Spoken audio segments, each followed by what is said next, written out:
네, 오늘 본문 말씀은요, 예수님이 안식일에 가버나움에 있는 회당에서 가르치시는 장면입니다. 가버나움은 갈릴리 지역이죠. 그러니까 예루살렘에서 한참 북쪽으로 올라가는 지역입니다.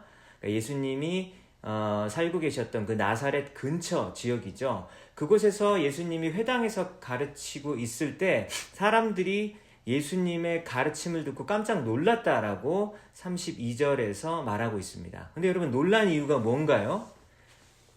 놀란 이유가 무엇이라고 말하고 있습니까? 그 말씀에 권위가 있었기 때문이라고 하죠. 마태복음 7장 29절에 보면 이런 말씀이 있습니다. 이는 그 가르치시는 것이 권위 있는 자와 같고 그들의 서기관들과 같지 아니함일러라. 그러니까 당시 성경을 한자 한자 기록했었던 서기관들은 성경 지식적인 측면에서 볼 때 당대 최고의 수준을 가진 사람들 있죠. 그러니까 그들이 회당에서 가르치는 일도 했었다라고 하는 겁니다. 그런데 그들이 가르칠 때 권위가 없었다는 거죠. 그러니까 마태복음 7장 29절 말씀을 보면 그들이 가르칠 때 권위가 없었고 그리고 그들의 가르침과 완전히 다른 예수님의 모습을 보고 사람들이 깜짝 놀라게 된 것이죠. 그럼 바리새인과 서기관들과 장로들 이런 사람들은 당시 종교 엘리트이죠. 그들은 말씀, 기도, 제사, 헌금 그 모든 면에서 본이 되는 사람들로 묘사를 합니다. 그래서 겉으로 봤을 때는 이렇게 신실한 사람들이 없는 거예요. 근데 그들의 마음은 어떻습니까? 마음은 악취가 나는 죄악으로 가득했었다라고 예수님이 말을 했었죠. 그러니까 마음속에 죄악이 가득했다라는 말을 다른 사람들과의 관계적인 면에서 이야기를 하자면 뭡니까? 다른 사람을 향한 사랑이 없다는 거예요. 냉담하다는 것이죠. 그래서 말씀을 전할 때 능력이 나타나지 않았던 것입니다. 반면에 예수님이 하시는 말씀은 진리 그 자체였었죠. 그리고 예수님의 마음은 다른 사람을 향한 사랑과 긍휼로 가득했습니다. 그래서 듣는 자들이 깜짝 놀랐고 그 이유가 바로 말씀에 권위가 있었다라고 32절에서 말을 하는데 여기서 여러분 권위라고 하는 것은 그리스어로 엑소시아라는 단어입니다. 사전적인 의미는 뭐냐면 무엇을 통제하고 다스릴 수 있는 힘, 파워를 의미하는 거예요. 그러니까 예수님이 말씀을 전할 때 파워가 있었다라고 하는 거죠. 그래서 여러분들 이 유명한 말씀 있죠. 히브리서 4장 12절 말씀. 하나님의 말씀은 살아있고 활동력이 있어 living and active라고 그러죠. 좌우의 날선 검보다 예리하여 혼과 영과 및 관절과 골수를 찔러 쪼개기까지 하며 또 마음의 생각과 뜻을 판단하나니 라고 했습니다. 그러니까 여러분 이것이 바로 하나님의 말씀의 능력의 구체적인 모습인 거죠. 성경책은 그저 도서관에 꽂혀있는 수많은 책들 중 한 권이 아닙니다. 이상하게도 성경 말씀은 살아서 움직이는 능력이다라고 하는 것이죠. 근데 여기서 지금 히브리서 4장 12절 말씀을 보면 그 관절과 골수를 쪼갠다라는 말이 있잖아요. 그러니까 날카로운 정육점의 칼이 관절과 골수를 나눌 수 있을 정도로 예리한 것처럼 하나님의 말씀은 사람의 내면의 혼과 영을 나눌 수 있다라고 하는 말씀이에요. 그래서 히브리서 4장 12절 말씀은 신학자들마다 여러 가지 해석을 하는데 인간을 3분설로 보거든요. 그래서 육체와 혼과 영으로 이렇게 보았을 때 사람의 내면 세계, 그러니까 혼이죠. 이게 소울인데요. 지능, 감정, 의지가 혼이라고 볼 수 있겠고 영적인 것은 우리 안에 있는 그 하나님의 영적인 세계와 연결되어질 수 있는 그 스피릿을 의미하는 것입니다. 그러니까 혼은 소울이고 영은 스피릿인 것이죠. 그러니까 여러분 하나님의 말씀이 인간의 지성이나 감성의 한계를 뛰어넘어서 혼을 넘어서 영으로 하늘나라의 영적 세계를 볼 수 있게 해준다라는 말씀인 거죠. 그러니까 예수님이 니고데모에게 말씀하셨던 것처럼 사람이 다시 태어나지 않으면, 거듭나지 않으면 하나님의 나라를 볼 수 없다고 했잖아요. 그러니까 엄마 뱃속에서 태어나는 육체적 출생만으로는 그 혼에만 머무는 것이죠. 인간의 지성과 감성과 의지적인 측면에만 머무는 거죠. 그렇게 해가지고는 하나님의 나라를 볼 수 없다라고 예수님이 니고데모에게 말씀했던 것입니다. 그래서 여러분, 예수님의 말씀은 날선 칼과 같다라고 이야기하는 거예요. 그러니까 사람들이 회당에서 안식일에 말씀을 듣고 있는데 평소에 늘 말씀을 들을 때는 놀라지 않았어요.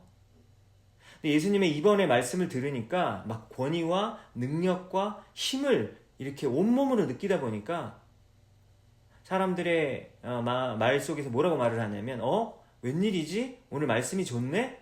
라고 이렇게 깜짝 놀라는 것입니다. 그러니까 힘없는 말씀이 일상이 되었던 것이고요. 살아있는 말씀을 듣는 것이 매우 특별한 일이었다라고 하는 겁니다. 그러니까 굉장히 비극이죠. 모든 사람은 살기 위해서 음식이 필요합니다. 그래서 그 사람 앞에 음식을 이렇게 보여주면, 그리고 음식을 이렇게 권유하면 싫어할 수가 없죠. 근데 예수님은 스스로를 소개할 때 I am the bread of life라고 그랬잖아요. 나는 생명의 떡이라고 말씀했습니다. 그러니까 즉 예수님을 믿어야 굶주려 죽는 것이 아니라 살 수 있고 예수님 자체가 사람들에게 양식이 된다라고 이야기한 것이죠. 아모스 선지자가 이런 말을 했습니다. 내가 기근을 땅에 보내리니 양식이 없어 주림이 아니며 물이 없어 가람이 아니요 여호와의 말씀을 듣지 못한 기갈이니라 라고 말씀했습니다. 여러분, 오늘 그 예수님의 그 회당에서 들은 말씀을 통해서 예수님의 들은 그 말씀을 통해서 사람들이 깜짝 놀라고 그 안에서 생명력을 느꼈던 것처럼 여러분들의 삶의 모든 문제들을 진리의 말씀 안에서 그 해결책을 찾으실 수 있기를 바랍니다. 또 여러분들 중에서는 미래의 계획 때문에 아니면 미래에 어떤 일이 일어날지 이러한 문제들 때문에 마음속에 여러 가지 고통 가운데 있는 분이 계시죠. 여러분, 무엇이 위로해 줄 수 있습니까? 무엇이 여러분들의 삶 가운데 진정한 힘을 줄 수 있습니까? 그것은 바로 진리의 말씀이신 예수님. 그 예수님 안에서만 온전히 여러분들의 미래가 인도함을 받을 수 있다라는 것입니다. 여러분, 오늘 이 말씀을 통해서 예수님의 말씀 가운데에서 계속해서 인도함을 받고 그리고 해결책을 찾으시는 여러분들 되시기 바랍니다. 회당에 더러운 귀신 들렸던 사람이 있었다고 해요. 여러분, 이상하지 않습니까? 귀신 들린 자라면 어디에 있을 것 같아요? 어떤 사람이 귀신이 들렸다면 어디에 있을 것 같느냐? 죄악이 많은 곳에 있을 것 같고 어둡고 음침한 곳에 있을 것 같은데요. 오늘 어디에 있었습니까? 안식일에, 회당에, 말씀을 가르치는 곳에 귀신 들린 자가 버젓이 앉아 있는 거예요. 여러분, 은혜를 간절히 사모하는 그 수련회장에서 귀신 들린 사람들을 본 적이 있으십니까? 그곳에서 막 열심히 기도를 하고 있는데 그 성령의 뜨거운 현장 가운데서 어떤 사람들이 견디지 못하고 막 괴성을 지르는 거예요. 제가 한국에서 문산에서 수련회를 할 때도 그런 장면을 목격했고, 미국에 와서 달라스에서 연합수련을 하는데 그 장소 가운데서도 그런 장면을 목격한 거예요.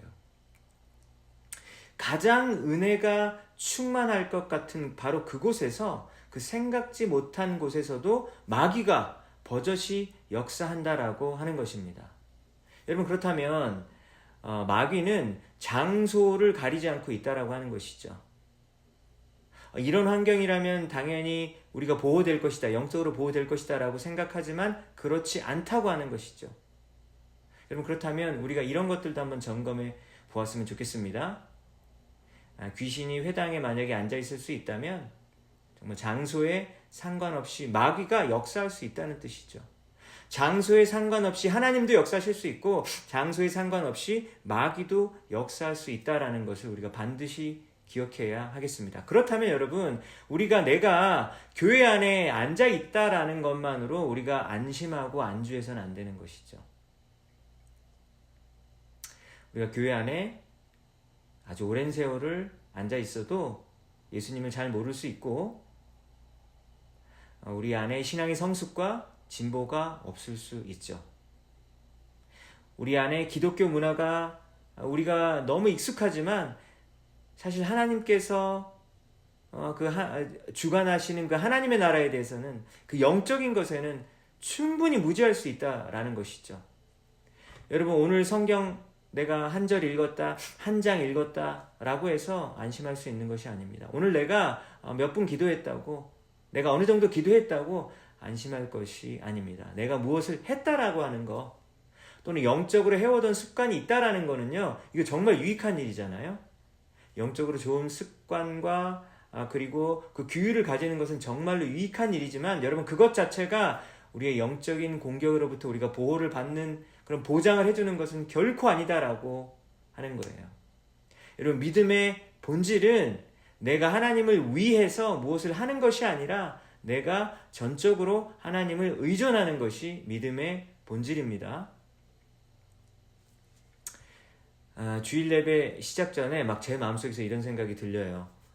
어떤 생각이 들리냐면, 거의 매주마다 일어나는 일인데, 야, 너는 예배를 인도하고 너는 말씀을 전할 자격이 없잖아. 뭐 이런 생각이 마음속에 계속 들어요. 그래서 그 강대상 앞으로 나가기 전까지 굉장히 마음이 불안하고 두려운 것이죠. 그리고 부정적인 생각들이 마음을 계속해서 괴롭게 합니다. 그 정죄감과 이렇게 수치심이 저를 괴롭게 하는 것이죠. 여러분, 그때 어떻게 합니까? 그래서 오늘 못하겠다 이렇게 포기하면 안 되죠. 어떻게 해야 됩니까? 기도로 대적하는 것이죠. 여러분들이 하나님 앞에 나아가려고 할 때 마귀가 그냥 내버려 두지 않습니다. 오늘 안식일에 회당 그 자리에 앉아있다고 해가지고 그냥 은혜 받는 게 아니에요. 여러분, 은혜가 있는 곳에 마귀도 격렬하게 저항한다라는 사실을 우리가 분명히 깨달아야 되고, 이 사실을 결코 잊어서는 안 되는 것이죠. 마귀는 어떤 일을 합니까? 요한복음에 보면 3가지를 한다 그랬죠? 죽이고, 훔치고, 파괴한다라고 그랬어요. 그래서 여러분들의 마음을 무너지게 해요. 나 이제 포기해야겠다. 너무 두렵다. 내가 이거 할 만큼 했는데, 최선을 다했는데 안 되니까 내가 이제 후퇴하고 돌아가야 되겠다.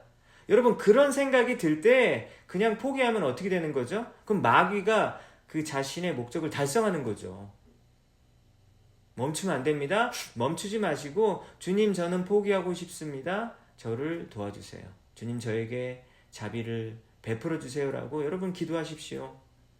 근데 우리의 힘으로는요, 더 전진해 나갈 수가 없어요. 그래서 우리가 기도하는 가장 간단하면서도 가장 핵심적인 기도의 내용이 무엇입니까? 하나님, 저희 삶 가운데 자비를 베풀어 주십시오. 여러분, 이 짧은 기도를 하세요. 하나님, 저희 삶에 자비를 베풀어 주십시오. 여러분, 이 짧은 기도 안에 엄청난 능력이 담겨져 있습니다. 예수님의 말씀을 들으면서 그 회당 안에서 귀신 들린 자가 막 소리를 지르기 시작하는 거예요. 그래서 귀신 들린 사람의 입을 통해서 오늘 본문을 보니까 어떤 말을 합니까? 나사렛 예수여, 우리와 당신이 무슨 상관입니까? 이러는 거예요. 당신은 우리를 멸하러 왔습니까? Have you come to destroy us? 이러는 거예요. 예수님이 이곳에 오셔서 우리를 디스트로이 하려고 왔습니까? 라고 그렇게 질문을 하는 거예요, 귀신이. 여러분, 근데 신기하지 않아요? 귀신이 예수님을 미리 만난 적이 없잖아요. 그런데 예수님이 나사렛 출신인지 어떻게 알았어요? 예수님을 본 적이 없는데 예수님이 막 나는 누구야 라고 소개하지 않았는데, 예수님이 그냥 그 자리에 나타나셨을 때 예수님이 그리스도인지, 그리고 하나님의 유일한 거룩하신 자라고 오늘 얘기하잖아요. 귀신이 그런 신앙 고백 같은 말을 하잖아요. 하나님의 거룩하신 분이라는 걸 어떻게 알았냐는 거예요. 여러분, 영적 세계 안에 있는 존재이기 때문에, 귀신이 영적 세계 안에 있는 존재이기 때문에 예수님이 누구인지 정확히 아는 거예요. 그래서 여러분, 오늘 본문에 보니까 귀신이 공포에 질려가지고 막 부탁을 하죠. 예수님에게 뭐라고 부탁합니까? 우리를 제발 좀 무너뜨리지 말라고, 우리를 멸하지 말라고 간절히 부탁을 하는 거예요. 그래서 귀신이 장악하고 있는 자를 이렇게 막 해하려고 막 하다가 그냥 튕겨져 그냥 나가버리죠. 그죠? 그래서 귀신이 장악하고 있는 그 사람은 우습게 보지만 예수님을 보았을 때 귀신은 벌벌벌 떠는 것을 우리는 보게 됩니다. 귀신이 장악할 수 있는 자는 우습게 보는 거예요. 하지만 하나님의 거룩한 자이신 예수님을 보았을 때는 벌벌 떠는 것입니다. 여러분, 이것이 바로 영적 세계의 법칙이죠. 여러분, 영적 세계에서 예수님과 마귀는요, 둘이 이렇게 동등한 관계에서 팽팽하게 맞서 싸우는 것이 결코 아닙니다. 예수님과 마귀는 사실 아예 상대가 되지 않죠. 그래서 딘 셔먼이라고 하는 분이 영적 전쟁이라는 책에서 이 하나님과 마귀를 어떻게 비유를 했습니까? 마치 큰 성인, 그러니까 큰 어른과 그 어른 앞에서 이렇게 발 앞에서 기어가는 그 보이지 않는 아주 작은 개미 있잖아요. 그 개미와 같은 존재가 바로 마귀라는 거예요. 그래서 그러면은 그 개미라면 어떤 거예요? 후 하고 불어버리면 그냥 개미가 날아가 버리잖아요. 혹시 성인이 그 다 큰 어른이 실수로 밟아버리면 개미는 바로 죽습니다. 여러분, 그런 존재가 바로 마귀다라고 하는 것이죠. 그리고 마귀의 졸개인 귀신이 바로 그런 존재라고 하는 것이죠. 그러면 그 귀신을 대적할 수 있는 것은 무엇입니까? 우리 안에 계신 예수 그리스도가 대적할 수 있는 것이죠. 우리가 대적할 수 있는 것이 아니라 우리 안에 있는 예수 그리스도가 대적할 수 있음을 오늘 본문이 분명히 설명해 주고 있습니다. 여러분, 오늘 본문을 통해서 34절을 볼까요? 34절에 보니까 누가복음 4장 34절입니다. 귀신은 저는요 당신이 누군지 압니다 이러는 거예요. 하나님의 거룩한 자입니다 이렇게 얘기해요. 이거 마치 신앙 고백 같잖아요. 예수님의 제자들보다, 그 당시의 제자들보다 예수님이 누구인지 정확히 알고 있는 그 존재가 누구라고요? 귀신이잖아요. 그래서 야고보서 2장 19절에 여러분 이런 말씀이 있잖아요. 너가 하나님은 한 분이신 줄 믿느냐? 잘하는도다. 귀신들도 믿고 떠느니라 이렇게 얘기하고 있죠. 야고보서를 누가 지었습니까? 예수님의 친동생인 야고보가 지은 거죠. 그래서 야고보서에 뭐라고 나와 있습니까? 야, 너가 하나님이 한 분인지 알지? 그거는 귀신들도 알아. 귀신들도 믿고 귀신들도 떠든다는 거예요. 하나님 한 분인지는 그 정도는 다 안다라는 거예요. 그러면서 허탄한 사람아, 행함이 없는 믿음이 헛것인 줄을 알고자 하느냐라고 이렇게 얘기해요. 그래서 진정한 믿음은 반드시 행함이 나올 수밖에 없다라고 하는 것이죠. 머리 지식적으로만 알고 여러분 구체적으로 행동 가운데 보이지 않으면 여러분 그 귀신들 정도의 수준밖에 안 된다고 하는 거예요. 그 정보는 있죠. 하나님에 대한 정보는 있죠. 그런데 그 삶 가운데서 능력이 없는 것입니다. 하나님의 나라는 말에 있지 아니하고 능력에 있다라고 사도 바울이 이야기했죠. 마귀와 귀신은 예수님이 누구인지, 그리고 앞으로 자신들이 어떻게 망하게 될지, 여러분 귀신들이 앞으로 망하게 되잖아요.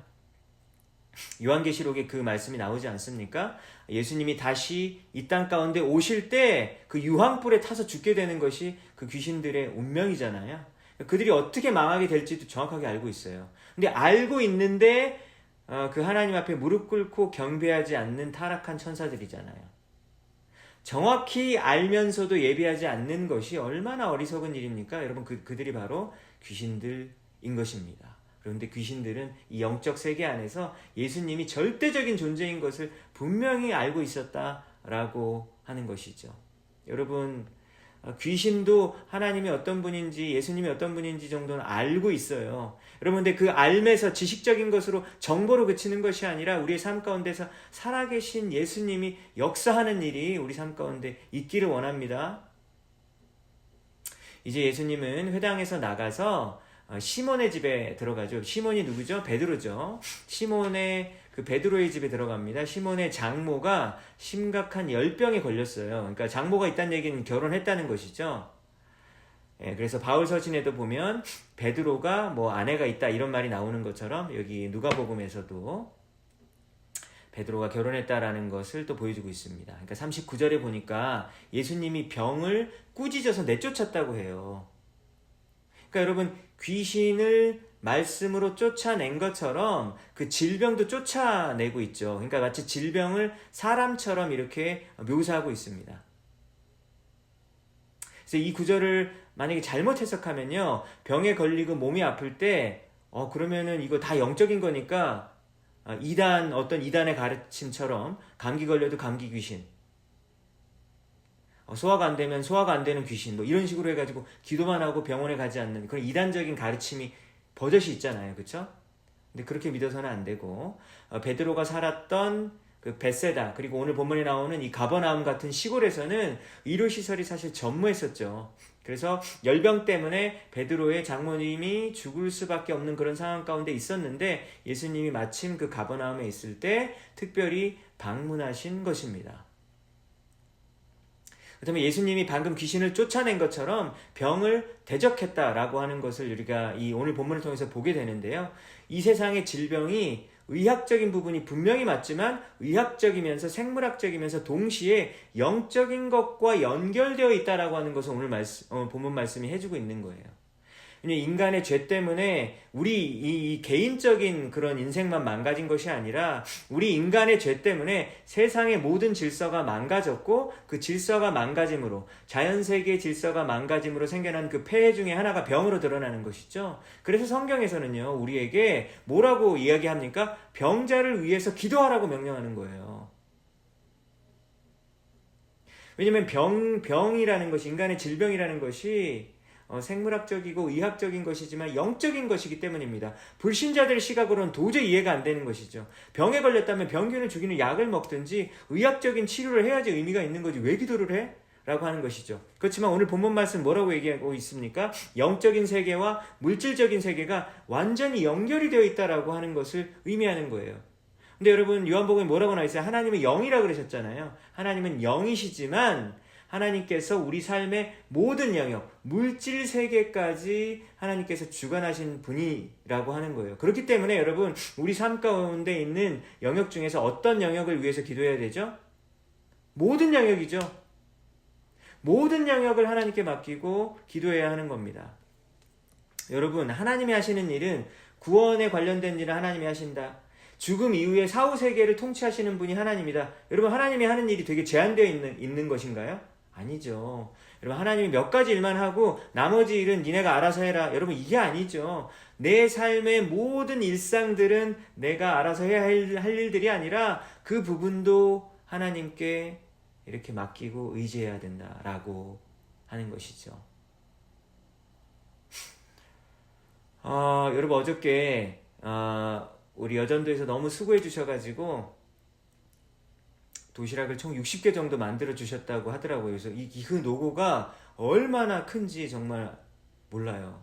그래서 오늘 저는 미국 전역에 있는 캠퍼스 지역에 있는 여러 목사님들과 1시간 정도 줌 미팅을 했었는데 이제 각자 막 사역을 얘기하시더라고요. 그래서 저는 얘기를 했어요. 우리 교회에서는 거의 매주마다 우리는 음식을 하고 그리고 도시락으로 캠퍼스 가서 전도를 한다 뭐 이런 말씀 각자 사역 어떻게 하냐고 물어보셔가지고 그 얘기를 좀 해줬어요. 근데 제가 어저께 이렇게 우리 청년부 임원들과 함께 이렇게 밥을 이렇게 함께 나눠주면서 왜 우리 교회가 이렇게 힘들게 밥을 이렇게 나눠주고 있는가? 그것도 수십 년을 이런 일을 하고 있는가? 이런 생각을 좀 하게 되더라고요. 왜냐면 밥 주는 것과 복음에 어떤 관계가 있는가? 이런 생각이 들었어요. 근데 생각을 해보니까 예수님도 비슷하게 사역을 하지 않았나라는 생각을 하게 됐어요. 여러분 예수님이 어떻게 하셨죠? 배가 고픈 자에게 빵과 물고기를 주셔서 먹이셨잖아요. 5개의 떡과 물고기 2마리로 사람들에게 다 나눠주셨어요. 야 내가 너희들 음식 나눠줬으니까 니네들 나 믿어야 돼. 여러분 그랬어요? 아닙니다. 그들이 밥 다 먹고 그냥 집에 갔어요. 오병이어의 기적을 경험하고 집에 다 돌아갔습니다. 배불리 밥을 먹고 갔다는 거죠. 그러니까 우리가 이렇게 여러 가지 모습으로 말씀도 가르치지만 여러 가지 모습으로 복음을 전하는 것이 이거는 또 어떤 의미인가라는 생각이 들지만 예수님도 그렇게 하셨다라고 하는 것이죠. 예수님이 병자들을 고쳐주셨잖아요. 병자들을 고쳐주시기 전에 이렇게 얘기하신 적이 있죠. 내가 너희들의 죄를 용서할게. 그러니까 사람들이 뭐라 그래요? 누가 언제 죄 용서해달라 했어? 죄 용서는 하나님만이 할 수 있는데 네가 뭔데? 사람들이 굉장히 불만 가운데 있었죠. 근데 병을 고쳐준 다음에 그 다음에 죄를 용서해 준다고 하니까 그제서야 믿는 거예요. 육신의 치료를 해주시고 난 다음에 사람들의 마음이 열리고 그리고 육신의 필요를 채워주신 다음에 사람들의 마음이 열리고 그들이 하나님이 어떤 분이신지를 받아들이게 되셨다라고 하는 것이죠. 여러분 오늘 본문을 보면서 예수님이 병자들을 치유해 주시는 모습을 보았습니다. 영적인 것만 관여하시는 것이 아니라 하나님은요 어디에 관심이 있습니까? 우리의 삶의 모든 영역에 다 관심이 있으시고 우리가 걱정하는 것들 여러분 그것에도 하나님이 다 동일한 마음으로 걱정하시는 거예요. 믿으시기 바랍니다. 여러분들이 하고 있는 모든 일들에 주님 안에 계실 때 여러분들의 삶의 모든 일들이 의미가 있어지는 것이죠. 그렇기 때문에 여러분, 요한복음에서 여러분들에게 권면하였던 것처럼 누구 안에 거하라고 했습니까? 나의 안에 거하라. 주님 안에 거하시는 여러분들 되시기 바랍니다. 주님이 포도나무죠. 우리는 가지예요. 주님의 포도나무에 붙어 있으면 되는 겁니다. 여러분, 포도나무에 붙어 있으십시오. 떨어져 있으면 말라 죽습니다. 주님의 포도나무에 붙어 있는 거예요. 그렇게 되면 어떻게 됩니까? 주님이 때가 되었을 때 그때 열매를 맺게 되는 것이죠. 그 열매를 맺는 것이 무엇입니까? 여러분들의 삶을 통해서 예수님의 사랑과 자비하심이 흘러넘쳐서 옆에 이웃들에게 흘러가는 것입니다.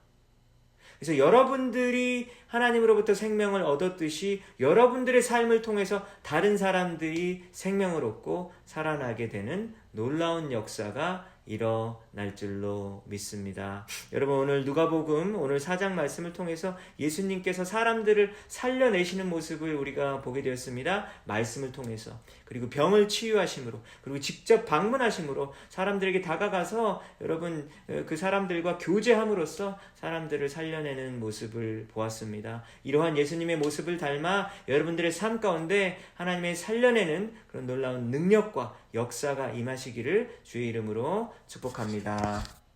아멘.